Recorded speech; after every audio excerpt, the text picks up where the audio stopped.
gitu ya. Ini dari soal, terus itu ke persamaannya, linier, itu kan ada fungsi tujuan, ada fungsi kendala, ada fungsi tujuan kendala. Nah, dari sini langkah berikutnya adalah merubah ke fungsi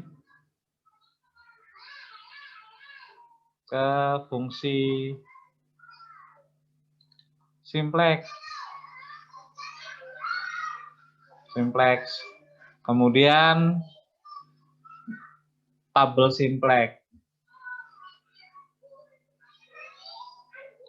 Yang tabel simplex, setelah dapat tabelnya, baru Anda cari kolom kunci.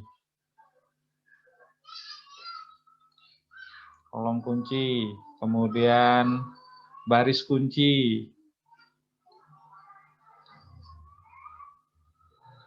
Kemudian angka kunci. Nah, kemudian baris kunci baru.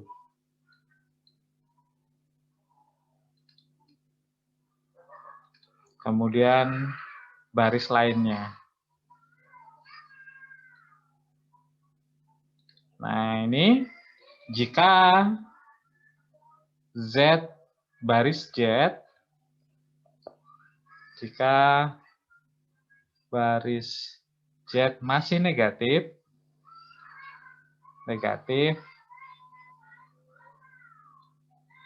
maka belum optimal. Ya. Nah, kalau dia belum optimal, maka langkahnya kembali ke sini lagi. Ya, langkahnya balik ke sini lagi. Tapi jika dia sudah optimal, jika baris Z positif semua, maka simpulkan. Sudah selesai, simpulkan. Iterasi tabel selanjutnya. Nah gitu, Mbak-mbak, Mas-mas. Jadi langkah-langkahnya seperti ini saja, mengulang kayak langkah-langkahnya.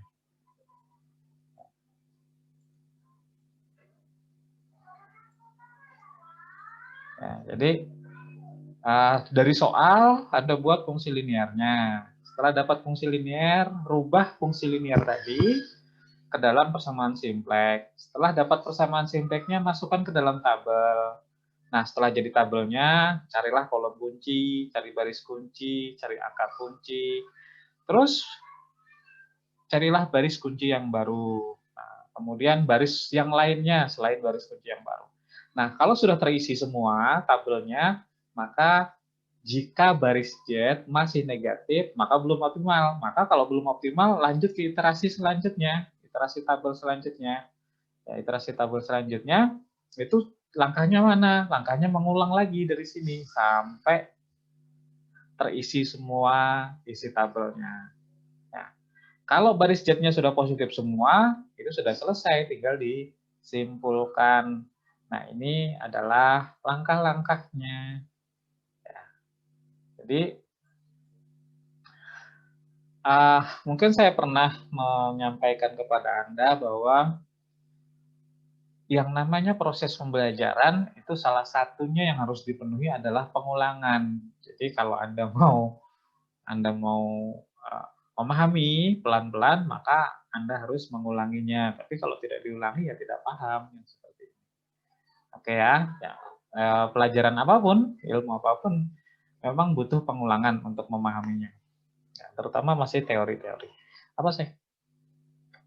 Karena sama Mama. Oke, baik, sampai sini ada pertanyaan. Kalau tidak ada pertanyaan, Coba kita bahas sama-sama soal yang minggu lalu. Ini yang menyelesaikan soal yang minggu lalu yang saya tahu itu cuma Selviani. Yang lain ada menyelesaikan soalnya. Yang selesai itu Selviani, itu kemudian nggak tahu yang lain nih. Messi, kamu udah ngerjakan Messi? Belum selesai, Pak. Belum selesai. Kurang ngerti, Pak. Kurang paham. Tapi udah mengerjakan kan ya? Kerjain, Pak. Kalau seandainya kayak biasa Bapak jelasin sambil isi, ngerti sedikit-sedikit. Oke. Nah, ya, ini kalau misalnya kerjain sama-sama kayak Bapak tuh lebih paham. Tapi kalau sendiri pusing, Pak. Oke, baik. Kalau begitu Anda bisa menyiapkan kertas yang sudah Anda kerjakan, bisa kita lanjutkan. Ya, bisa kita lanjutkan. Oke. Baik. Nah, kita mulai. Bapak, Mas. Kita mulai langkah-langkahnya. Ini mengulangi minggu yang kemarin. Si Selviani mungkin menyimak saja karena dia sudah selesai. Baik. Persamaan linearnya. Ya. Dari soal kain sutra dan kain mol, kemarin kan ada variabelnya. X1 itu kain sutra. Dan X2 itu adalah kain wol. Ya. Fungsi tujuannya Z max sama dengan 40 X1 ditambah 30 X2. Kemudian dari soal itu fungsi kendalanya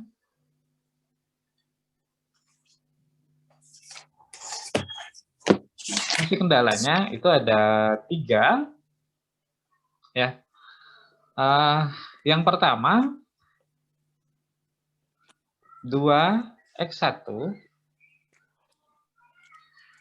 plus 3X2 kurang dari sama dengan 60. Tolong dikoreksi kalau saya salah, saya tidak lihat soalnya. Yang kedua adalah 2X2 kurang dari 30. Dan yang ketiga itu adalah 2X1 tambah X2 kurang dari sama dengan 40. Ini kemarin jam.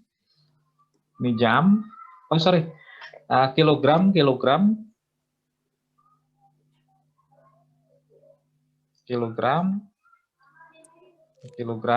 ini jam. Oke, ini langkah pertama, Mbak, Mas. Ya. Jadi kalau dari soal itu nah apa yang kita kerjakan tadi nih persamaan linear. Ya. Kita membuat persamaan linearnya. Oke ya. Nah, kita lanjut. Nah, langkah berikutnya adalah merubah persamaan linear ini ke dalam persamaan simplex. Ya. Merubah persamaan linear ini ke dalam persamaan simplex. Nah, kemarin kita ini mengerjakan pakai metode grafik. Kita dapat hasilnya adalah Z max-nya itu adalah 900. Kemudian X1-nya adalah 15, kain sutranya, dan X2-nya, kain wol-nya adalah 10. Nah, seharusnya jawaban kita ketika kita mengerjakan dengan metode yang berbeda, jawabannya juga sama. Nah, sekarang kita coba pakai simplex. Ya, persamaan simplexnya. Simplex. Oke, nah ini akan berubah menjadi nilai kanan fungsi tujuan harus 0. Nilai kanan fungsi tujuan harus 0. Maka dia akan berubah menjadi Z minus 40 minus 30 sama dengan 0. Ya. Nah, Anda bisa sambil nyoret-nyoret. Kalau yang sudah nyoret-nyoret bisa langsung melihat perbandingannya. Nah, kemudian yang ini, ya, ini kalau tandanya kurang dari sama dengan, harus dirubah ke sama dengan dan ditambah variabel select atau variabel surplus. Variabel select-nya adalah variabel X1, X2, maka variabel select-nya surplusnya adalah setelah X2. Berarti kelebihannya adalah surplusnya X3, X4, dan X5. Maka persamaannya menjadi 2X1 ditambah 3X2 ditambah X3 sama dengan 60. Ya, yang berikutnya 2X2 tambah X4 sama dengan 30. Dan yang berikutnya 2X1 tambah X2 tambah X5 sama dengan 40. Sampai di sini ada yang ditanyakan untuk merubah persamaan standar ke dalam persamaan sintek. Ini langkah yang mana? Ini adalah langkah yang ini. Langkah yang ini. Nih. Ya, ini sudah, ini sudah. Ini sudah. Ya. Nah, ini merubah persamaan itu. Oke? Nah, berikutnya ada pertanyaan sampai di sini? Mbak-mbak? Mas-mas? Tidak ada? Nah, kalau tidak ada, kita ke tabel.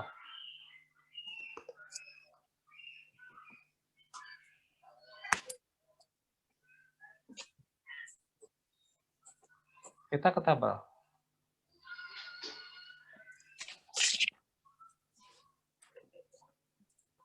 Ini variabelnya. Mulai dari Z, X1, X2, X3, X4, X5, nilai kanan, dan indeks.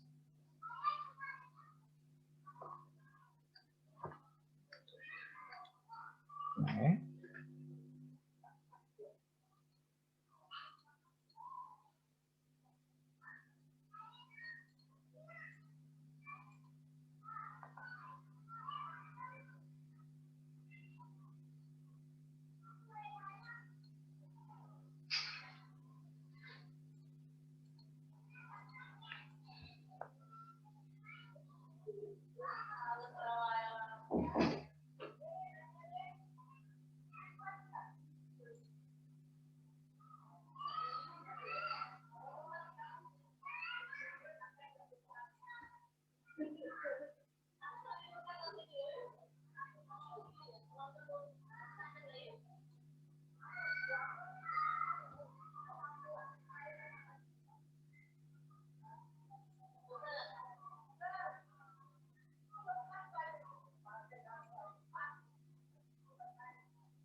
Oke, nah variabel vertikalnya itu dimulai dari Z,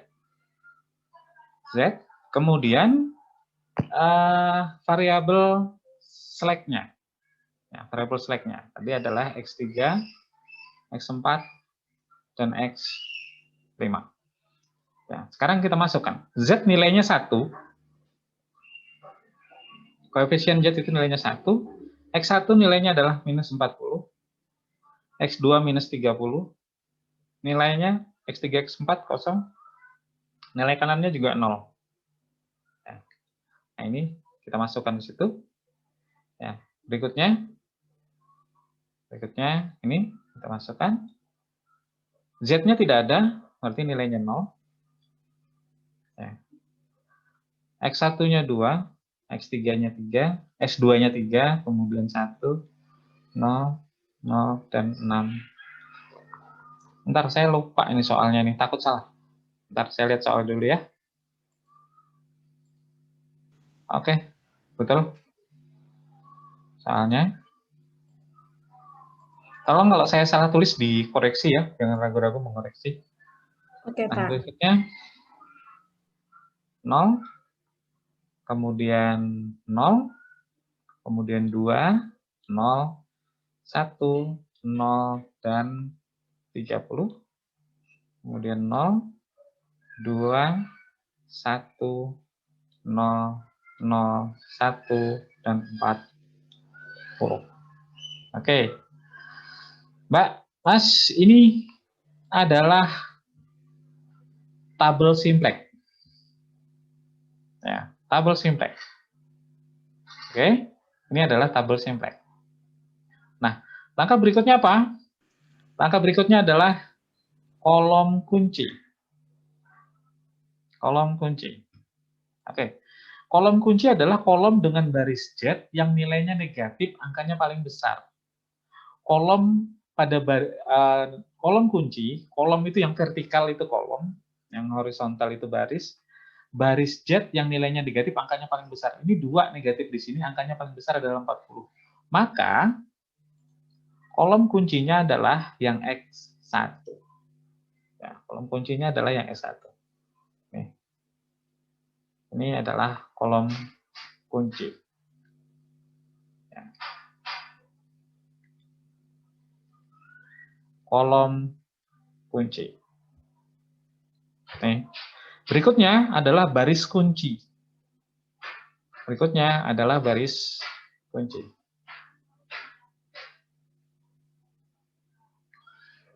Oke, baris kunci adalah baris yang memiliki indeks positif terkecil. Ya, indeks positif terkecil. Indeks adalah nilai kanan. Anda bisa baca catatan Anda kemarin, atau bisa baca catatan di modul yang sudah saya share. Nilai kanan dibagi angka kunci, angka di kolom kunci. 60 dibagi 2 sama dengan 30. 30 bagi 0 tidak terhingga. 40 bagi 2, 20. Maka ini sebutannya adalah baris kunci. Ya. Baris kunci. Yang angka 2, persilangan baris kunci, itu sebutannya adalah angka kunci. Ya. Oke, sampai di sini ada yang ditanyakan? Bapak, Mas? Tidak ada? Baik. Nah, ini adalah iterasi pertama. Ya. Di sini kita tahu bahwa iterasi pertama nilai baris Z-nya masih negatif semua. Berarti ini belum optimal. Maka kita akan lanjut ke iterasi kedua. Ya, iterasi kedua. Nah, tadi kita sudah iterasi pertama baris kunci sudah, angka kunci sudah. Nah, sekarang kita ke baris kunci yang baru. Baris kunci yang baru tentu kita masuk ke tabel yang baru. Oke, kita buat garis untuk tabel yang baru.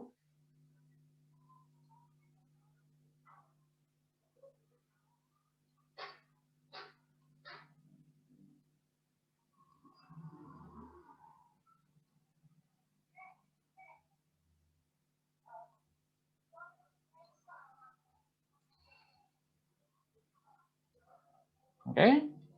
Variabel horizontalnya tetap. Variabel horizontalnya tetap, yang vertikalnya yang berubah. Ya, mulai dari Z tetap, X3 tetap, X4 tetap. Nah, ini berubah. Variabel baris kunci itu berubah menjadi variabel kolom kunci. Maka dia berubah menjadi X5 itu berubah menjadi X1. Ya. Sebutannya ini adalah baris kunci baru. Nah, ini langkah di sini, baris kunci yang baru. Oke ya.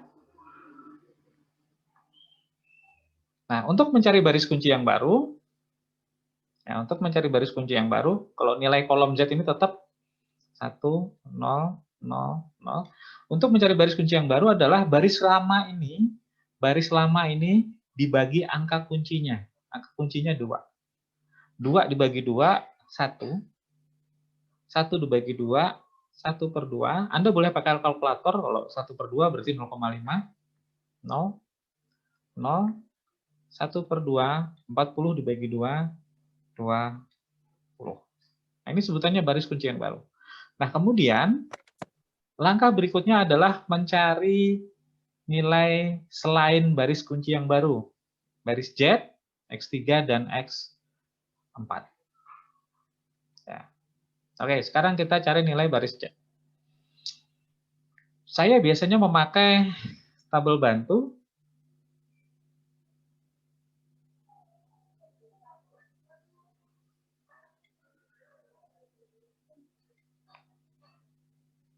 X1, X2, X3, X4, X5, nilai kanan, Z, kemudian Z baru. Ya. Baris kuncinya kita memakai ini. 1, 1/2, 0, 0, 1/2, 20. Ini adalah baris kunci baru. Baris Z yang lama, minus 40, minus 30, 0, 0, 0, dan 0. Koefisien kolom kuncinya, ya baris Z ini koefisien kolom kuncinya adalah minus 40. Minus 40. Nah, kita cari X1-nya. X1 sama dengan minus 40, nilai lama, dikurang, dalam kurung, koefisien kolom kunci, minus 40, dikali baris kunci yang baru. Anda bisa baca catatannya atau materi yang sudah saya share. Sama dengan 0. Ya. Nah, kemudian X2 minus 30 dikurang dalam kurung minus 40 dikali 1/2. Ya. Sama dengan 10. minus 10. Ini minus ketemu positif. Berarti minus 30 tambah 20 sama dengan minus 10. 0. 0. Nah, ini X5 itu sama dengan 0 dikurang dalam kurung minus 40 dikali 1/2. Sama dengan 20. Kemudian yang ini, nilai kanan sama dengan 0 dikurang dalam kurung minus 40 dikali 20. Sama dengan 800. 800. Oke, kita pindahkan angkanya. Nah, kita pindahkan angkanya. Maka di sini angkanya adalah 0, minus 10, 0, 0, 20, dan 800. Ya. Oke. Itu yang baris Z. Ya. Cara mencarinya seperti itu. Ada yang ditanyakan sampai di sini, Mbak, Mas? Pak, saya mau tanya Pak, yang cara dapat yang di BKB X1 yang bagian X5 Pak, yang di barisan X5. Ini? Bukan Pak, yang di sebelah sini Pak. Ini? Ini Pak. Ini saya bulatin. Itu Pak. Oh, bentar saya ini. hapus Pak. 1/2 ini. Iya Pak. Itu dapatnya dari mana Pak? Nih. Nilai lama, nilai baris baru, baris kunci, nilai baris kunci kan 2, 1, 0, 0, 1, 40, ya kan? Dibagi angka kunci. Angka kuncinya 2. 2 bagi 2, 1. 1 bagi 2, 1/2. 0 bagi 2, 0. 0 bagi 2, 0. 1 bagi 2, 1/2. 40 bagi 2, 20. Oke, ada lagi yang ditanyakan? Oke. Yang lain juga bisa, kalau ada yang ditanyakan bisa langsung interrupt ya. Jadi jelas gitu. Kasih tanda saja di mana yang kalian mau tanyakan. Oke, baik Mbak-mbak, Mas-mas. Waktu kita sesi pertama sisa 5 menit. Saya mau ambil absen dulu. Saya stop share-nya. Silakan Anda yang bisa tampilkan videonya, silakan tampilkan videonya.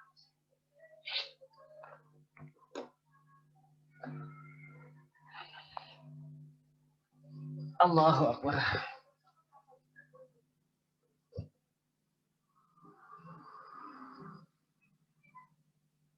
Sudah? Saya ambil screenshot-nya ya. 1, 2, 3. Sebentar, saya simpan.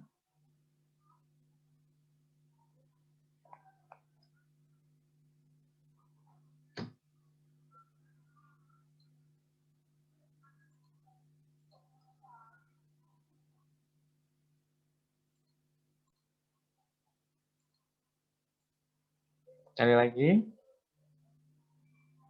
Ada yang baru masuk. Bentar, 1, 2, 3.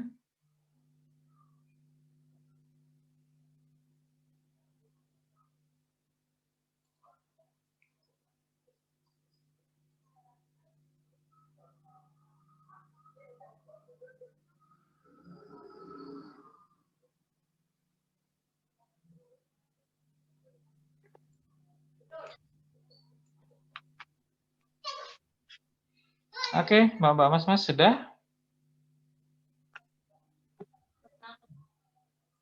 Ada yang tanyakan tadi? Lagi? Nah, ini kita sampai langkah di mana? Kita sampai langkah yang ini. Nah, garis kuncinya. Nah, kita sampai di sini.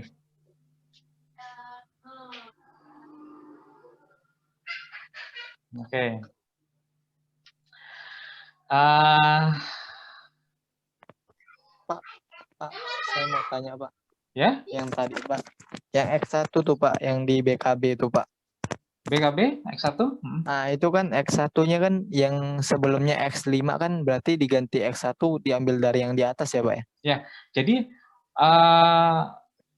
untuk variabel baris kunci yang baru, ini kan baris kunci nih. Di tabel yang lama baris kunci sebutannya. Ketika masuk ke iterasi kedua, sebutannya adalah baris kunci baru. Variabel baris kunci yang baru, yang awalnya X5, itu berubah menjadi variabel kolom kunci. Nih, variabel kolom kunci. Kalau seandainya kolom kuncinya di X3, maka ini berubah jadi X3. Atau di X2, maka ini berubah jadi X2. Jadi, variabel baris kunci berubah menjadi variabel kolom kunci pada baris kunci yang baru. Misalnya dia itu kan udah ada X3, X4 kan? Misalnya dia bentrok Pak, bukan X1 Pak. Dia ambilnya X3, nggak apa-apa nggak Pak? X3-nya ada 2. Dia nggak akan bentrok. Oh, nggak akan bentrok. Nggak akan dua variabel yang sama dalam satu. Ini tidak akan. Oke. Ada lagi? Tidak ada? Oke, Mbak-mbak, Mas-mas, waktu